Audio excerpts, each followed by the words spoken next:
High-grade Gundam X Maoh.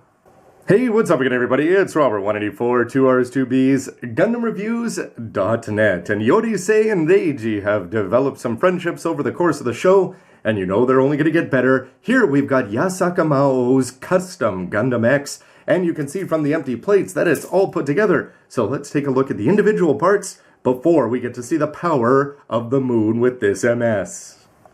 Here's all you're going to need, and those empty plates with lots of colors in there meant that it was a lot of fun to put it together. And all the seals, many as there are, have been applied and they look quite good so far. And the colors are paying off here on the main body parts. But is it going to be the weapons that steal the show there? With the cannon, the reflectors looking good, the backpack with some modifications, a green beam saber and a big sword there, and you've got the shield buster rifle open and closed to go along with missile and Vulcan pods and a couple extra hands. With the X'd out parts here, if you want to keep those around, you'll notice that the inside of the head and the V-fin is going to be the biggest, most noticeable one there. So let's see how the new ones stack up. Bottom to top though for the main parts, I've got to say that these legs are looking pretty sharp there. You can see that they are going to be old school traditional hips though, nothing too exciting. And lots of edging options. It is going to take a little bit of time to get the lining just the way you want, as in some places the channels are pretty shallow, other places it's edging, so you may want to be careful. But you can see that the two different tones of purple there from the seals and for the actual pieces are going to be looking good. The sides of the legs look good, and for the play gimmick, you can open that up and attach one of the pods onto there.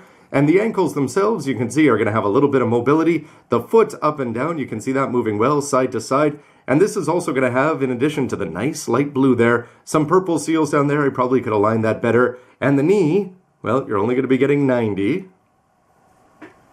And for putting either the missile or the Vulcan pod onto the legs there, it just feels like you have to open this just a little bit too much, as it's going to be extending down there before you put that on. But the overall effect is looking pretty good because it looks like it's actually attached there on the inside and not just hanging on to a loose pocket there. And it's the kind of thing you might use a couple times, although maybe having 4 would add to even more fun in the true build fighter style. The waist section is a lot of fun here as well, with some big pronounced channels there, so you can put in the purple seals, add some little black edging if you want to down there, and the red piece is going to be looking good along with that blue, probably one of my favorite parts of the kit. You've also got those nice purple stripes there attached on, and on the back skirt it's going to be nice and solid. You'll notice that it's not going to be moving there. The side skirts you can see are just going to be on simple poly caps, and what do we have for this? Rotation, and it's not going to be swinging this way, but most importantly it looks good when you see it from the front.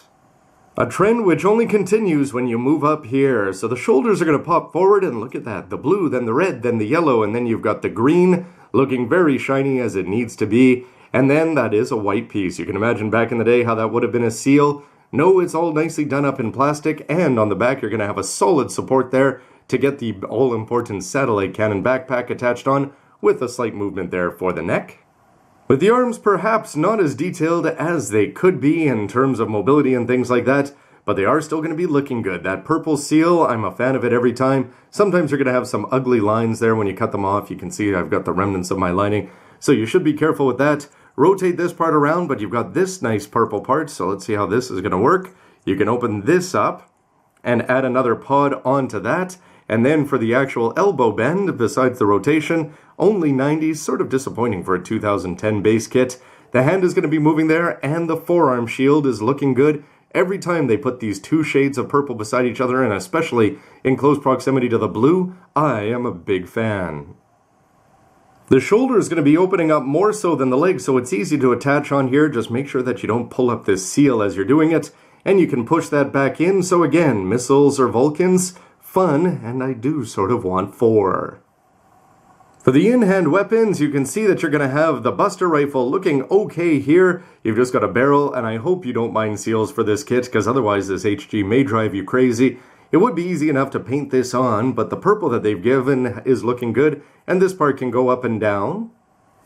And you actually swap it out completely in hand, where you can see the open shield buster here, looking pretty good there, as you've also got the black seals applied on the top. So again, some patience and some edging is going to pay off, but the nice little touches there, like the gray showing through, is going to be good, but most of the focus is either going to be melee or more focused on the back here with the large beam sword looking great. I love this 3D effect. You can see that it's actually got ridges on both sides. This detaches quite nicely and is going to get put onto the cannon itself. And then you've got a regular beam saber if you want to go traditional. But here is the beast and the survivor of many wars. So you're going to have some green seals there at the end and some nice gray color apps. This is looking great with no paint jobs right out of the box. You can see that you're going to be able to slide this forward, revealing some color there on the inside and also some more lining options. And how about this? You're also going to have the moving grip if you want to get the second hand on there. And for this is rotating and it just detaches nicely from the polycap if you want to take it out. And for this part, well, let's see what we've got. Rotating around, you can see this twisting all the way up and down, very much like a snake, and that's going to work very well when you attach it onto the backpack with some movement down there, tons of shooting and carrying options. But let's see if it's going to be braced well here as you've got the backpack. This front part is going to be the old school one, and you can just see the polycap where the cannon's going to go. You could, of course, swap it left-right if you wanted to. And this new piece here is going to be adding on some purple seals, and it's got some moving polycaps there. And this is where you're going to take the reflectors and drop these in. And you'll notice that when you do that, you've got 90 degrees this way, they'll twist 90 this way, and if you go this way, they will rotate all the way around. And when you crack these open, some nice silver insides there. You can see some hollowed out parts that a pro would fill in, but the nice honeycomb effect is in full view there, and you can twist these in any old direction. This should be a lot of fun when it's deployed. And finally, if the changes to the body weren't enough, well, how about the new head here? First of all, you can see some pretty ugly lines there, and I'm going to get my lining a bit better, but the purple seals, which I've been such a fan of, are going to be looking good around his ears there. You can see some black lining options there on the front, but it's the look of the unique V-fin there. I really like it as it's going up and out in 3 different directions there. The red part is looking good for the eyes, goatee, and for the camera lens. A little bit better lining there, but overall the shape is very interesting here. They sort of avoid the old X cliche, or do they? That'll be up to you. But for me, I think this is looking good. And if it was side by side with the X, I think he's found a voice/head of his own. Well, I hope you can tell from this that this was a lot of fun to put together. It did not feel repetitive at all from building the Gundam X back in the day. 3 years ago now, but the Maoh differences are great. Big fan of the color scheme, and that's thanks in no small part to all the colors and the plates that they're giving you there. The unique parts are looking great. The cannon, the reflectors, it looks like there's going to be some interesting options. And the cannon seems absolutely solid, and when you've got the bonus of the couple different beams down there in a variety, colors, playability, action, and a good build, well, things are looking good so far. So stick around to see if the MS lives up to the hype. And please let me know what you think with a comment down below. Thanks for watching, everybody. See ya. Man, Devil King is such a cool name. Why do we just stick the word build in front of our names?